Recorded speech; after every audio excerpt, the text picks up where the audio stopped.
Área de ciencias histórico-sociales. Objeto y método de estudio de las ciencias sociales. Características del concepto de ciencia. El ser humano se ha caracterizado por su afán de entender el mundo en el que vive, conocerlo y transformarlo. Y lo ha hecho de diversas formas. Interpretación mágico-religiosa, artística y científica. Pero, ¿cuáles son las características de una interpretación científica? De manera breve podemos enumerar 6 características del pensamiento científico. Define y delimita un objeto de estudio. Establece una metodología para su objeto de estudio o problema, es decir, define cómo lo analizará, en qué orden y bajo qué reglas. La ciencia debe ser coherente, significa que los elementos que componen su objeto de estudio deben tener una estrecha relación entre sí, una adecuada clasificación y jerarquización. Llega a enunciar principios basados en las teorías y leyes científicas. Comprueba, de manera observacional o experimental, de tal manera que inventa conjeturas fundadas en el saber adquirido ya que el conocimiento humano no se detiene, la interpretación científica está en constante renovación. Contrastación entre las ciencias naturales y las ciencias sociales. Debido a que las ciencias naturales y las ciencias sociales tienen objetos de estudio diferentes, sus métodos de estudio serán distintos. En las primeras se usa el método experimental, microscopios, reactivos químicos, etc. Mientras que en las ciencias sociales solo se dispone de la capacidad de abstracción para su análisis, porque la realidad social es producto de la actividad del hombre, la cual debe ser explicada y comprendida de manera crítica. Entonces, las ciencias naturales trabajan con necesidades absolutas y las sociales con necesidades tendenciales, es decir, en las primeras se habla de regularidades en los fenómenos naturales, mientras que en las segundas de tendencias en los sociales. Es importante señalar que en las ciencias naturales el objeto de estudio está separado del investigador y en las ciencias sociales existe unidad entre el sujeto y objeto de estudio. Objeto y campo de estudio de las ciencias sociales.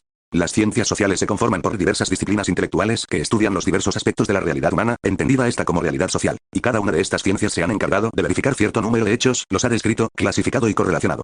Ejemplo de ellas son la economía, el derecho, la ciencia política, la antropología, la historia y la sociología, entre otras. Procesos de construcción del conocimiento en las ciencias sociales. Ruptura y evolución epistemológica de las ciencias sociales. La mayoría de las ciencias sociales alcanzaron su estatuto científico a mediados del siglo XIX, sin embargo, encontramos bases importantes en épocas anteriores. El siglo XVII se identifica por el desarrollo de las ciencias naturales, la fe religiosa es desplazada por métodos de conocimiento donde las palabras inducción, deducción y experimentación toma partido entre los científicos como entre los filósofos. Las ideas filosóficas de la segunda mitad del siglo XVII hasta el XVIII ponen al hombre como objeto de estudio, desplazando las cuestiones religiosas, en este sentido son humanistas. Asimismo, se da una polémica entre los racionalistas, Descartes, y los empiristas, Bacon y Locke, principalmente. Los racionalistas establecen que conocemos por medio de la razón y los empiristas dicen que con la experiencia, a través de los sentidos. En el siglo XVIII los grandes pensadores se proponen avanzar en el conocimiento, desterrando las tinieblas de la ignorancia y la superstición, por ello se le llamó a esta etapa como iluminismo o siglo de las luces. El movimiento iluminista tendrá un gran desarrollo en Francia con los llamados enciclopedistas. En el mismo siglo XVIII el inglés Adam Smith inaugura una nueva ciencia de la economía con su obra Riqueza de las Naciones. La culminación de este proceso ideológico será la toma del poder político por parte de la burguesía, mediante las llamadas revoluciones democrático-burguesas, como la Revolución Inglesa, siglo XVII, y la Revolución Francesa, siglo XVIII. Pero será en el siglo XIX, con la burguesía ya en el poder, que se dé un descontento por parte del proletariado y que las ciencias sociales nazcan del esfuerzo histórico de la burguesía por extender los métodos de las ciencias matemáticas de la naturaleza a los fenómenos humanos. Problemas teóricos de las ciencias sociales. Cientificidad, objetividad y subjetividad. Los positivistas, su representante es Augusto Comte, consideran que el único método válido para explicar la realidad es el empleado en las ciencias naturales, es decir, el método científico. Los antipositivistas, por llamar de alguna manera a los que no comparten la opinión de los positivistas, aunque reconocen la utilidad del método científico, consideran que la realidad social, en tanto que es producto de la actividad del hombre, debe ser explicada y, además, comprendida. En cuanto a la objetividad, los positivistas consideran que esta existe cuando cualquier persona puede reproducir un experimento y verificar en la realidad la veracidad de un enunciado. Por su parte, los antipositivistas opinan que la ciencia debe ser objetiva, pero entienden por objetividad la explicitación de la subjetividad, es decir, se deben hacer explícitos los valores, prejuicios e intereses que intervienen en la selección de un objeto y en la explicación del mismo. Finalmente, señalemos que en las ciencias sociales existe unidad entre el sujeto y el objeto de estudio, lo que permite no solo la explicación, sino también la comprensión de los hechos sociales. Materialismo histórico. Normalmente se utiliza la expresión de materialismo histórico para hacer referencia a la filosofía de Marx. Este se entiende como una interpretación de la historia o acontecer histórico, desde el punto de vista económico. Uno de sus conceptos fundamentales es el modo de producción, es decir, la forma o manera como los hombres de una determinada época histórica producen socialmente los medios de subsistencia y desde donde el hombre se explica el cambio histórico. Este modo de producción también es llamado de infraestructura o estructura económica de la sociedad. Dicha infraestructura está condicionada por lo que Marx llama superestructura integrada por la estructura jurídico-política y estructura ideológica o formas de conciencia social. Con esto Marx busca señalar que el ser social es el que determina la conciencia y no al revés. Es decir, son las relaciones y tensiones económicas, el sistema de producción de una comunidad, lo que determina la cultura, religión, costumbres o moral de una comunidad. Funcionalismo. El funcionalismo nace como una reacción al evolucionismo y al particularismo histórico. Se encarga de estudiar a la sociedad tal y como la encuentra, ya que busca comprender cada elemento que la integra, pues con cada uno de ellos formula un todo y ejerce una función en ella. La principal influencia que tiene es de Émile Durkheim, quien señala que los hechos sociales son los que determinan los hechos culturales. Estos hechos se encuentran interconectados, pero cada uno cumple una función específica dentro de un conjunto, la sociedad es como un sistema. Al funcionalismo lo caracterizan dos elementos que son, la función, es decir, el proceso vital del organismo y la estructura, en este, el organismo pasa del terreno biológico a la vida social, en donde se observa la existencia de una estructura social. Estructuralismo. Se dice que el estructuralismo surgió en Francia entre los años 1960 y 1966, pero antes de dichos años varios autores publicaron obras importantes para esta corriente, como Saussure, Trubetskov, Lévi-Strauss, Lacan y Foucault. Los autores fundamentales del estructuralismo son el lingüista Ferdinand Saussure, el antropólogo Claude Lévi-Strauss y el sociólogo Jacob Parsons. El estructuralismo plantea que no hay propiamente un hecho que no suponga una estructura. Es decir, cualquier entidad de la realidad humana es una estructura, una totalidad constituida por fenómenos relacionados e interdependientes. De esta manera, un elemento no se comprende en forma aislada e independiente, sino como una configuración total. Asimismo, considera que la estructura persiste, aunque varía en sus componentes, pero si se alteran las relaciones entre sus componentes, la estructura se modifica. Saussure, en su libro Curso de Lingüística General, propuso analizar las partes que componen el todo para encontrar la lógica de estas en su relación con el todo, por consiguiente se entiende que el fin de la ciencia es encontrar una serie de constantes estructurales en fenómenos similares. A partir del planteamiento de Saussure, otros autores lo aplicaron a otras áreas, Lévi-Strauss lo hizo con la antropología y Talcott lo hizo con la sociología. Teoría crítica. La teoría crítica surgió en la Escuela de Frankfurt, Alemania, en el año de 1923, propuso hacer una revisión no dogmática del marxismo de manera interdisciplinaria, es decir, de acuerdo con los adelantos de otras disciplinas como la psicología y la sociología empírica, por ejemplo. De esta manera planteó una nueva forma de comprensión sociológica y al mismo tiempo superar al materialismo histórico. Entre los representantes de esta corriente están Max Horkheimer, Theodor W. Adorno y Herbert Marcuse. La teoría crítica de la sociedad tiene por objeto a los hombres en tanto productores de su propia forma histórica de vida, en su totalidad. Cada dato depende no solamente de la naturaleza, sino del poder que el hombre tiene sobre él. Los objetos, las formas de percepción, las preguntas que se formulan y el significado de las respuestas son producto de la actividad del hombre y del grado de su poder. La teoría crítica orienta su análisis a la superestructura, instituciones sociales, políticas, religiosas, educativas, normativas, culturales, más que a la estructura económica, como en el marxismo, con el fin de comprender los elementos subjetivos de la vida social. Un ejemplo de estudio de la teoría crítica es el análisis de la represión cultural del individuo en la sociedad. Es decir, Herbert Marcuse estudió cómo la tecnología moderna, como la televisión, representa un mecanismo de dominación para la sociedad capitalista. A través de su influencia los individuos pierden la capacidad de pensar críticamente. Historia como acontecimiento. La historia es una ciencia social que se apoya en otras ciencias, se utiliza para recrear un hecho, de manera que la información quede organizada y sistematizada. Está integrada por distintos hechos y estos se ubican en un espacio y en un tiempo determinado. El hecho histórico no se debe estudiar aisladamente, pues se apoya de distintas ciencias para interpretarla. La historia también es la ciencia que estudia esos hechos del pasado y utiliza el método científico de las llamadas ciencias sociales. Es una ciencia que busca una explicación lo más objetiva y lógica posible a partir de los datos conocidos sobre el pasado o un acontecimiento concreto del pasado. La historia antes del siglo XIX tiene un carácter moralizador, con la finalidad de perpetuar en la memoria los grandes personajes y acontecimientos. Sin embargo, en el siglo XIX comienza a tener una aceptación como disciplina, a la vez que busca poner en marcha los métodos de investigación histórica. Historia como conocimiento. La historia como conocimiento es considerada como una ciencia colectiva, es decir, como una memoria de la humanidad, que de manera particular, lleva a cada pueblo a reflexionar sobre los valores y las actitudes adoptados por su propia sociedad. Los orígenes y evolución de los pueblos antiguos, el auge y la decadencia de las civilizaciones, las obras de personajes ilustres, antecedentes de acontecimientos y situaciones contemporáneas. Además de ser una forma narrativa, intenta construir los hechos ocurridos en la realidad social de una manera objetiva. Además, al ser una ciencia social, es un proceso de investigación sobre hechos ocurridos en el pasado, en diferentes etapas y regiones geográficas, a partir de fuentes que pueden ser restos arqueológicos, inscripciones, documentos, textos, tradiciones, etc. Los historiadores lo que hacen es brindar su concepción particular de la historia, con la cual se ha construido el acervo de la investigación histórica. La independencia. Periodo de la historia de México que va de 1810 a 1821, en el que el territorio deja de estar bajo el control de España y encuentra el proceso para crear sus propias leyes y regirse por sí misma, esto después de 3 siglos de dominio español. Se caracteriza por 4 etapas. Inicio, dirigida por Miguel Hidalgo en la que tiene lugar el inicio del movimiento, con una gran desorganización. Organización, encabezada por Morelos sobresale de esta etapa la creación del Congreso Supremo Nacional que proclama la independencia de la América Mexicana y formula en 1814 la Constitución de Apatzingán. Resistencia, que tiene varios dirigentes entre ellos Javier Mina y Nicolás Bravo y se caracteriza por pequeñas guerrillas. Y finalmente se encuentra la consumación, en la que tiene lugar la conclusión de este movimiento, por medio del Plan de Iguala y aunque tiene lugar la llegada de Juan O'Donoghue enviado por las Cortes Liberales, la independencia se ratifica por medio de la firma del Tratado de Córdoba, en el que se reconoce la soberanía e independencia de México. Proceso de la Reforma Liberal. Período de la historia de México que comprende de 1822 a 1860, con distintos acontecimientos que tienen que ver con el federalismo, que es un acuerdo de unión entre varias entidades territoriales que delegan parte de su autonomía a una autoridad general. Centralismo, sistema que concentra el poder y las funciones político-administrativas en un órgano central. Revolución de Ayutla, acontecimiento que tiene lugar entre 1854 y 1855, es con el que da inicio el proyecto liberal y desconoce el gobierno de Santa Anna. Constitución de 1857, guerra de 3 años, también conocida como Guerra de Reforma, por medio de la cual se enfrentan de manera definitiva los liberales y conservadores. Además, tiene lugar las leyes de reforma dictadas por Juárez en Veracruz, tiene lugar de diciembre de 1857 a enero de 1861 y gobierno de Benito Juárez. República restaurada. Serie de acontecimientos que se llevan a cabo a partir de la segunda intervención francesa hasta la llamada República restaurada. Los acontecimientos que engloba son: Segunda invasión francesa, que es un conflicto que se llevó a cabo entre 1862 y 1867, debido a que el gobierno encabezado por Benito Juárez anuncia la suspensión de pagos de la deuda externa en 1861. Imperio de Maximiliano o Segundo Imperio Mexicano, es resultado de la intervención francesa.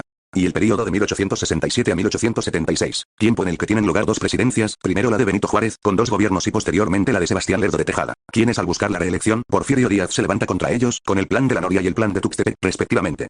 Porfiriato, periodo de la historia de México que va de 1876 a 1911, con una interrupción de 1880 a 1884, debido a la presidencia de Manuel González. Se caracteriza por ser una época de estabilidad política, debido a las décadas de guerra que se llevaron a cabo con anterioridad. Dirigido por Porfirio Díaz, personaje controversial, ya que adoptó medidas represivas que lo llevaron a tener paz en todo México y a permitir un desarrollo económico que se basó en la inversión extranjera, con lo que creó una amplia infraestructura y una amplia red de ferrocarriles, pasos hacia la modernidad. También hubo privatización de hectáreas de tierras de campesinos, uno de los motivos que llevó a la conocida Revolución Mexicana de 1910, encabezada por Francisco I. Madero. Revolución Mexicana y Reconstrucción Nacional. Recibe el nombre de Revolución Mexicana el movimiento armado que se da en México a principios del siglo XX, se suele ubicar su inicio el 20 de noviembre de 1910 y algunos autores consideran su fin con la proclamación de la Constitución de 1917. El movimiento revolucionario mexicano se dio como resultado de inconformidades de distintos grupos sociales ante el gobierno dictatorial de Porfirio Díaz, quien estaba en el poder desde el año de 1876. A través de diversas agrupaciones y facciones se irá desarrollando el proceso revolucionario, sobresaliendo una serie de personajes como Aquiles Cerdán, Abraham González, Pascual Orozco, Francisco I. Madero, Francisco Villa, Emiliano Zapata, Otilio Montaño y Venustiano Carranza, entre otros muchos, que lucharon de manera armada, pero que también plasmaron sus ideales y preceptos en planes y convenciones, como el Plan de San Luis, el Plan de Ayala, el Plan de Guadalupe y la Convención de Aguascalientes, entre otros. La Constitución de 1917, promulgada el 5 de febrero, sustentará las bases del Estado moderno mexicano. Varios artículos son de gran importancia, por ejemplo, 3. La educación primaria debe ser obligatoria, laica y gratuita. 27. La propiedad de tierras y aguas corresponde a la nación. 123. Sobre legislación laboral. Reconstrucción nacional. Algunos autores ubican este periodo entre 1920 y 1934, tiempo en el que, a pesar de existir algunos conflictos armados, se da una reconstrucción del país, tanto a nivel de infraestructura como de instituciones. Tras la proclamación del Plan de Agua Prieta y el asesinato de Carranza, sube al poder Adolfo de la Huerta, mayo 1920, quien aplicó una política de conciliación. Posteriormente gobernará Álvaro Obregón, 1920-1924, periodo en el que la producción petrolera cobró auge, se rehabilitaron vías férreas, se inició la construcción de nuevas carreteras y se instituyó la Secretaría de Educación Pública, 1921. En el gobierno de Plutarco Elías Calles, 1924-1928, se crearon instituciones que contribuyeron a la transformación económica y social del país, tales como el Banco de México, la Comisión Nacional de Caminos, la Comisión Nacional de Irrigación y el Banco de Crédito Agrícola, entre otros. Asimismo, durante el gobierno de Calles se suscitó el conflicto religioso conocido como Guerra Cristera, 1926-1929, la causa fue las diferencias entre la Iglesia Católica y el gobierno que decidió aplicar las leyes que reglamentaban el culto religioso.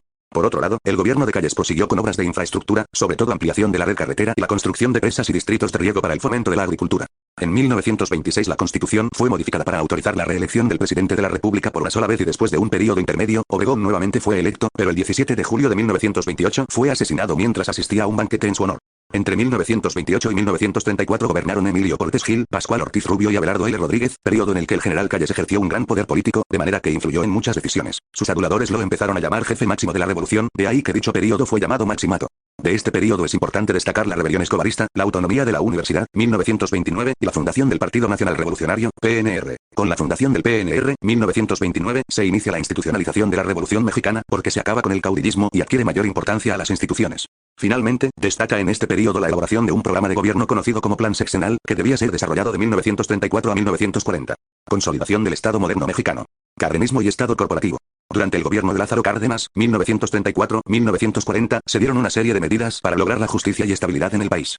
Cárdenas apoyó los movimientos obrero y campesino, pudo detener y expulsar a Calles, así como forzar a los callistas a que dejaran sus puestos públicos. El Partido Nacional Revolucionario, PNR, pasó a convertirse en el Partido de la Revolución Mexicana, PRM, año de 1938. En el nuevo partido se incluyeron a distintos sectores de la sociedad o corporaciones, como el obrero, el campesino, el militar y el popular, logrando de esta manera una gran fuerza social. También, Cárdenas promovió una reforma constitucional que hizo obligatoria la educación socialista en México y promovió la enseñanza técnica al fundar el Instituto Politécnico Nacional, 1936. De igual manera dio solución al problema agrario al impulsar una reforma mediante la cual las tierras que pertenecían al Estado y a grandes propietarios se entregaron a las comunidades campesinas en forma de ejidos. El problema con las compañías petroleras extranjeras que se negaban a aumentar los salarios a sus trabajadores lo solucionó con la nacionalización del petróleo, 18 de marzo de 1938. De esta manera las compañías expropiadas se fusionaron en una sola empresa propiedad del gobierno, Petróleos Mexicanos. Finalmente, durante el gobierno de Cárdenas se abrieron bancos para prestar dinero a los campesinos y se puso en marcha una política indigenista con el fin de incorporar a los indígenas al desarrollo económico nacional. Desarrollo estabilizador, desarrollo compartido y crisis del sistema. El modelo de desarrollo estabilizador fue una política económica del Estado mexicano que tenía como fin generar crecimiento económico, controlar la devaluación y apoyar a la industria nacional, es decir, buscó la estabilidad del país. Los gobiernos que aplicaron este modelo fueron los de Adolfo Ruiz Cortines, 1952-1958, Adolfo López Mateos, 1958-1964, y Gustavo Díaz Ordaz, 1964-1970. El problema del desarrollo estabilizador fue que al enfocarse en el sector industrial sufrió detrimento el sector agropecuario, la industria dependió de los subsidios del Estado y fue poco competitiva a nivel internacional y el gobierno recurrió cada vez más a crédito externo. El modelo de desarrollo compartido fue la política económica del gobierno de Luis Echeverría, 1970-1976, tuvo como finalidad de equilibrar tanto el desarrollo social como económico. Echeverría consideró que era necesario llevar a todos los sectores sociales los beneficios del crecimiento económico, pues consideraba que sí había crecimiento económico, pero no distribución de la riqueza.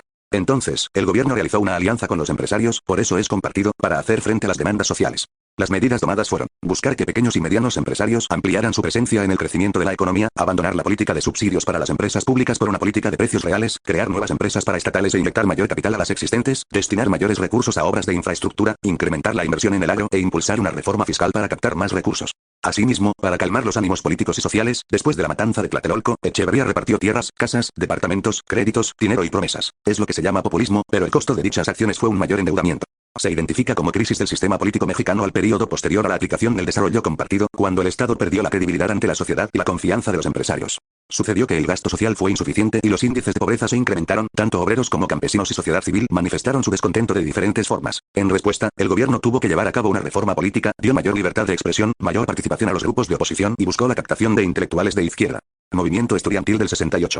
El movimiento estudiantil del 68 fue un movimiento social de la clase media mexicana, en el que no solo participaron estudiantes universitarios y politécnicos, sino que también profesores, amas de casa, obreros y profesionales, y recogió demandas anteriores como la libertad de presos políticos, la desaparición del cuerpo de granaderos y la derogación del artículo 145 que se refiere a la disolución social.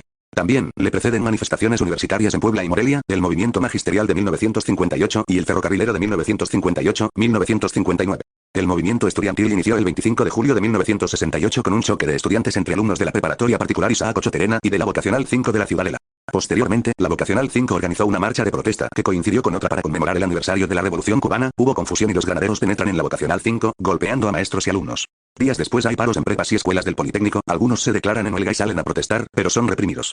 Más tarde, la puerta de la preparatoria Un San Ildefonso fue destrozada de un bazucazo. Se empezaron a celebrar marchas y mítines, incluso participó el rector Javier Barros Sierra. Para agosto ya se había formado un comité nacional de huelga, con representantes de casi todas las escuelas de educación superior de la capital y de buena parte del país, llegaron a marchar más de 100.000 estudiantes juntos. El gobierno de Díaz Ordaz, extremadamente enérgico y temeroso de ver afectada la inauguración de los Juegos Olímpicos, envió el 2 de octubre al ejército, al grupo paramilitar Batallón Olimpia y a la policía a reprimir el mitin que se realizaba en la Plaza de las Tres Culturas de Tlatelolco, quienes dispararon sobre los estudiantes. Hasta la fecha no se sabe el número total de estudiantes asesinados, heridos, desaparecidos y encarcelados, pero sin duda fue un hecho que marcó de manera trágica la historia de México. Modelo neoliberal. El neoliberalismo comparte los fundamentos filosóficos y doctrinarios del liberalismo, sobre todo la propuesta de una economía de libre mercado. El modelo neoliberal se implantó en los países capitalistas en la década de los 80, como una propuesta política de los presidentes Ronald Reagan y Margaret Thatcher. El neoliberalismo busca que el Estado intervenga lo menos posible en la economía, su función es meramente reguladora para evitar la formación de monopolios e impulsar la libre competencia. Es así que el Estado se empieza a retirar gradualmente de las actividades productivas y de servicios, disminuye el gasto social, promueve enfoques empresariales y, finalmente, vende instituciones públicas pasando a privatizarlas. En México el proyecto neoliberal empezó a aplicarse en los gobiernos de Miguel de la Madrid Hurtado, 1982, 1988, y Carlos Salinas de Gortari, 1988, 1994, momento en se renegoció la deuda externa y se vendieron empresas del Estado, Mexicana de Aviación, Teléfonos de México, Altos Hornos de México y los canales 7 y 13 de televisión, beneficiando a un grupo selecto de empresarios y algunos bancos comerciales. Salinas promovió reformas jurídicas de carácter económico, es decir, modificó el artículo 27 para dar fin al reparto agrario y privatizar los ejidos, así como el artículo 28 para dar autonomía al Banco de México y, también, modificó reglamentos para permitir las inversiones extranjeras con capitales superiores al 49% en las empresas. Las consecuencias negativas de la apertura comercial han sido: 1. Empobrecimiento de amplios sectores de la población y la pérdida de empleos. 2. Disminución sustancial de los salarios reales. 3. Desmantelamiento de la industria nacional porque no pudo competir con las transnacionales. 4. Aumentó la dependencia alimentaria y la crisis agrícola. Sustitución de importaciones se conoce como sustitución de importaciones a la política de las naciones subdesarrolladas que buscan reemplazar los insumos extranjeros por los propios con el propósito de industrializar a su país, es decir, fomentan la producción de manufacturas nacionales y alientan el mercado nacional con políticas arancelarias proteccionistas. En México, el modelo de sustitución de importaciones se aplicó durante los gobiernos de Manuel Ávila Camacho, 1940-1946, y Miguel Alemán, 1946-1952, cuando se fomentó el desarrollo económico y social del país. Favoreció a este proceso el conflicto de la Segunda Guerra Mundial. La guerra propició que Estados Unidos comprara productos naturales a México como minerales, petróleo, frutas, verduras, carne y cereales. Asimismo requirió fuerza de trabajo de los mexicanos. También, durante la guerra, México no pudo comprar productos a Europa, lo que propició que creara sus propias fábricas y talleres para producir lo que necesitaban los mexicanos. Ante la alternativa de que México siguiera siendo un país agrario o se transformara en una nación industrial, el gobierno decidió por lo segundo. Globalización. El término globalización refiere al proceso político, económico, social y ecológico que está teniendo lugar actualmente a nivel mundial y por el cual cada vez existe una mayor interrelación económica entre unos lugares y otros. Los ámbitos de la realidad en los que mejor se refleja la globalización son la economía, la innovación tecnológica y el ocio. Han contribuido a la globalización la creación de empresas multinacionales que operan en más de un país y los avances en las telecomunicaciones e informática. Un factor que ha promovido la globalización ha sido la creación de instituciones económicas internacionales que ayudan a regular el flujo comercial y monetario entre las naciones, como el Banco Internacional para la Reconstrucción y el Desarrollo, BIRD, el Fondo Monetario Internacional, FMI, y la Organización Mundial del Comercio, OMC. Es importante reflexionar que en el proceso de globalización no todos los países tienen las mismas oportunidades de salir beneficiados de este intercambio. Por ejemplo, naciones en vías de desarrollo, ante la imposibilidad de atraer inversiones y de pagar las importaciones, se ven en la necesidad de apelar al Banco Mundial y al Fondo Monetario Internacional, acto que los compromete a endeudarse y aplicar reformas de privatización y reducción de gastos públicos. Por otro lado, a nivel agrícola tampoco es posible competir en las mismas condiciones, porque los países desarrollados cuentan con medios mecánicos de producción y los países en vías de desarrollo tienen procesos más manuales.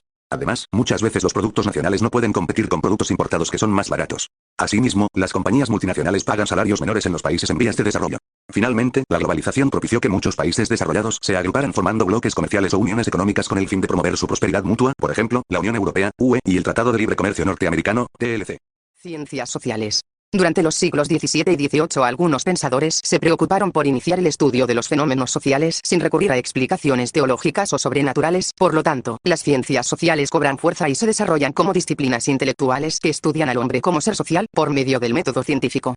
A diferencia de las ciencias naturales, las ciencias sociales estudian la conducta de los individuos, así como las relaciones que establecen entre grupos y sus sociedades. Existen diferentes disciplinas incluidas bajo este campo, algunas de ellas son historia, economía, ciencia política, sociología, derecho, antropología, comunicación y psicología. Formación cívica, Estado y gobierno. La vida cotidiana de los individuos se encuentra vinculada con diversas funciones que son reguladas por el Estado. Es decir, para garantizar la convivencia armónica del hombre en sociedad se planteó la necesidad de poner límites y establecer las normas que rigen los derechos y los deberes de los integrantes de los grupos sociales, cuya acción pública está regida por una entidad superior a ellos, el Estado. De este modo, el gobierno de un Estado es un conjunto de órganos e instituciones encargados de dirigir la vida de los ciudadanos. Democracia. Etimológicamente, el término democracia y sus derivados provienen de los términos griegos demos, pueblo, y kratos, poder o gobierno. La democracia es una forma de gobierno, un modo de organizar el poder político en el cual el pueblo no es solo el objeto del gobierno, es decir, lo que hay que gobernar, sino también el sujeto que gobierna. Por lo tanto, se distingue y se opone al gobierno de una sola persona, la monarquía o monocracia, y al gobierno de unos pocos como sería el caso de la aristocracia o de la oligarquía. Instituciones sociales. Este concepto implica reconocer una gran diversidad de formas de organización que abarcan desde las más sencillas, como la familia, hasta las más complejas como la escuela, las instituciones políticas o las jurídicas. Las instituciones sociales constituyen la compleja estructura social, a través de ellas se coordina y se establece la vida política, económica, ideológica y religiosa de la sociedad.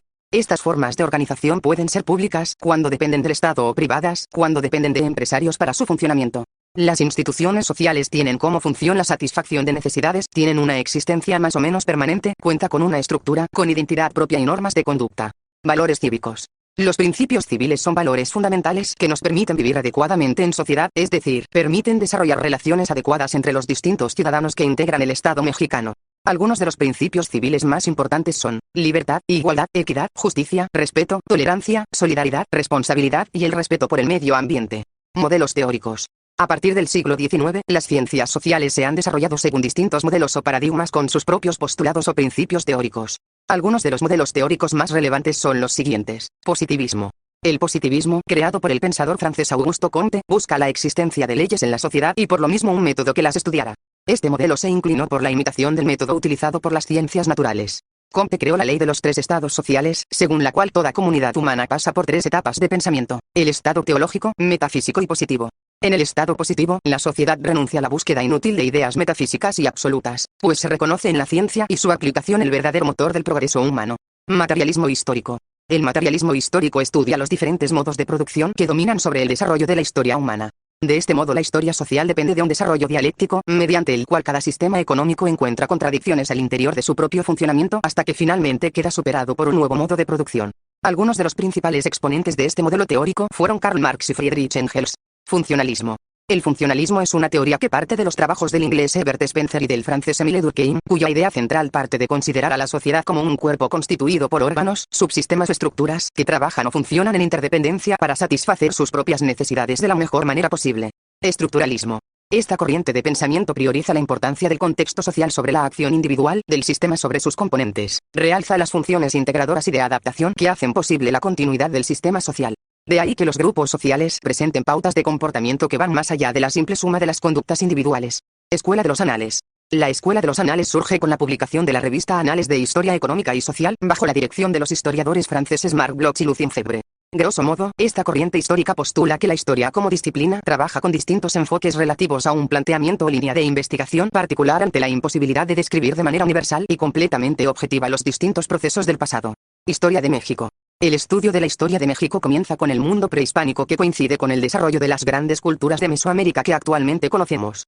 Sin embargo, el proceso de formación cultural que hoy en día forma parte de la identidad nacional es bastante amplio y atraviesa por distintos periodos, cada uno igual de importante que los otros para interpretar y conocer nuestro presente.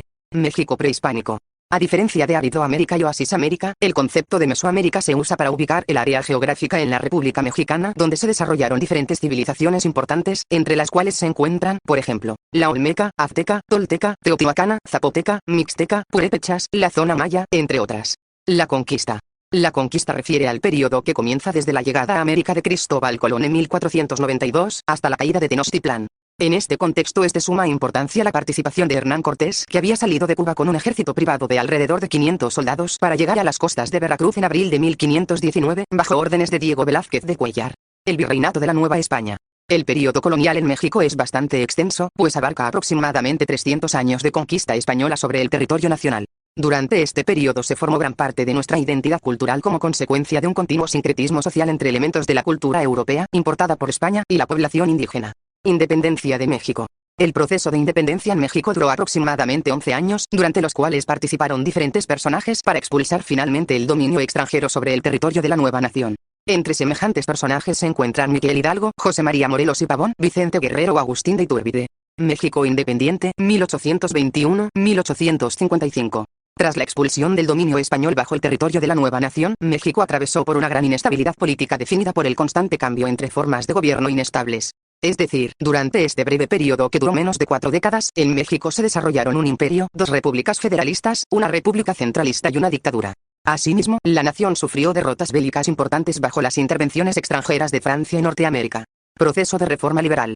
Guerra de reforma. Después de la dictadura de Santa Anna, el gobierno liberal de Ignacio Comonfort enfrenta problemas ante una oposición conservadora dirigida por Félix Zuloaga mediante el Plan de Tacubaya. Como consecuencia, el presidente abandona el cargo y el gobierno liberal de Benito Juárez se tiene que enfrentar al gobierno conservador mencionado. El Segundo Imperio. Maximiliano de Habsburgo. Tras la derrota de los conservadores, Benito Juárez toma el poder bajo un breve periodo de tiempo. Pues, como medida para fortalecer la economía de la nación, Juárez decide suspender el pago de la deuda externa y, bajo este pretexto, el gobierno francés decide invadir la nación imponiendo a Maximiliano como emperador de México. La República restaurada y Revolución porfirista. Después de la retirada del ejército francés y de la caída de Maximiliano de Habsburgo, en México se restaura la República bajo el gobierno de Benito Juárez y Sebastián Lerdo de Tejada sucesivamente.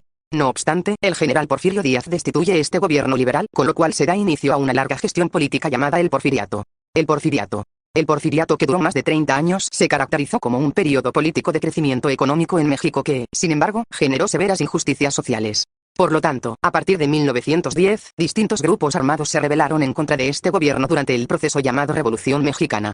La Revolución Mexicana. Aunque la Revolución Mexicana comenzó con las acciones populares en contra del gobierno de Porfirio Díaz. Durante este proceso, que duró muchos años, diferentes grupos en pugna generaron un ambiente político de constante tensión caracterizada por conflictos locales armados. Entre algunos personajes importantes de este proceso se encuentran Francisco I. Madero, Emiliano Zapata, Francisco Villa, Venustiano Carranza, Victoriano Huerta o Álvaro Obregón. La reconstrucción nacional. A partir del gobierno de Álvaro Obregón comienza un periodo de reconstrucción en México que, además, pasa por la gestión de Plutarco Elías Calles, los presidentes del periodo conocido como el Maximato y el sexenio de Lázaro Cárdenas. México contemporáneo. A partir de 1940, después del gobierno de Lázaro Cárdenas, Ávila Camacho anuncia una nueva era de la historia mexicana que da por cumplidas las exigencias de la Revolución Mexicana. A partir de esta gestión se puede considerar el comienzo de una nueva época contemporánea en México. Estructura socioeconómica de México. A partir de los 80s, desarrollo demográfico. Diversidad étnica y cultural. México posee una gran diversidad tanto étnica como cultural. De este modo, cabe señalar que la etnicidad, al igual que la raza, es una construcción social, no una predeterminación biológica. Sin embargo, las diferencias étnicas en México lamentablemente han generado problemas de discriminación y asilamiento de diferentes grupos sociales y sus prácticas culturales. En todo caso, siempre es necesario saber y reconocer esta gran riqueza étnica y cultural propia del territorio mexicano. Movimiento demográfico. El estudio del movimiento demográfico parte del estudio general de la migración, definida como el movimiento de las personas desde un lugar hasta otro, con la intención de fijar su residencia en el destino de forma permanente o semipermanente. Además, el estudio del movimiento demográfico en México también incluye el crecimiento urbano, que se puede entender como un proceso económico con una dimensión espacial, en la que los factores de producción, las empresas y las localidades adquieren niveles de especialización cada vez mayores. A medida que una zona urbana aumenta en población, adquiere nuevas funciones, amplía las existentes y modifica las relaciones que son el vínculo entre las condiciones técnicas y las espaciales del progreso económico. Crecimiento demográfico. Existen diferentes variables para estudiar el crecimiento demográfico en México. Entre semejantes variables encontramos, por ejemplo, la natalidad, la mortalidad y la esperanza de vida. Desarrollo social. Sistema de salud. ¿A qué se debió que las instituciones de salud sean insuficientes en la prestación de sus servicios? ¿Por qué el Estado ha reducido el gasto destinado al sector salud?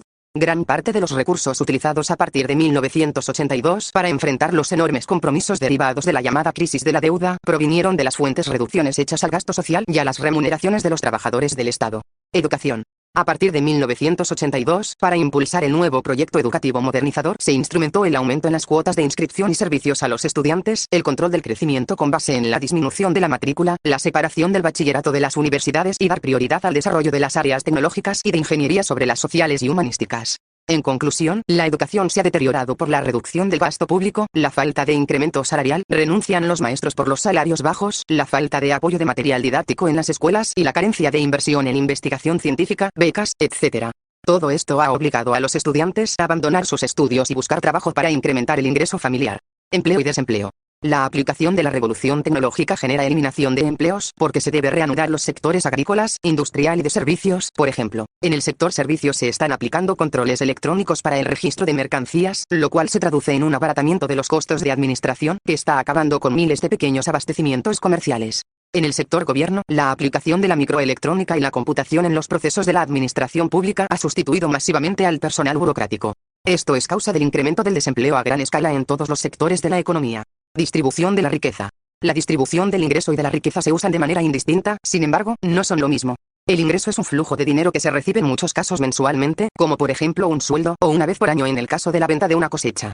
La riqueza se puede definir como la suma de activos, todos los bienes o patrimonio que una persona posee, menos los pasivos, todo lo que una persona debe. Es decir, los activos pueden tener la forma de bienes físicos, como un campo, un comercio, una fábrica o un camión, o de activos financieros, como acciones, bonos del gobierno, depósitos en bancos, etc. Economía por regiones y nacional. La crisis de 1982 dejó en claro la debilidad del aparato productivo nacional para responder a la contradicción de la demanda interna, a la caída en los niveles de empleo y ante las limitaciones para aumentar los niveles de producción y de productividad. Esto obedeció, según el Pronamice, a la inflexibilidad de un aparato productivo rígido que no respondía a las dificultades externas e internas como debería hacerlo una economía flexible y sensible a las perturbaciones imprevisibles de esas turbulentas coyunturas. Sin embargo, se debe tener una visión crítica acerca de las afirmaciones oficiales, en la medida en que las ineficiencias del aparato productivo obedecen a los dueños concretos de los medios de producción.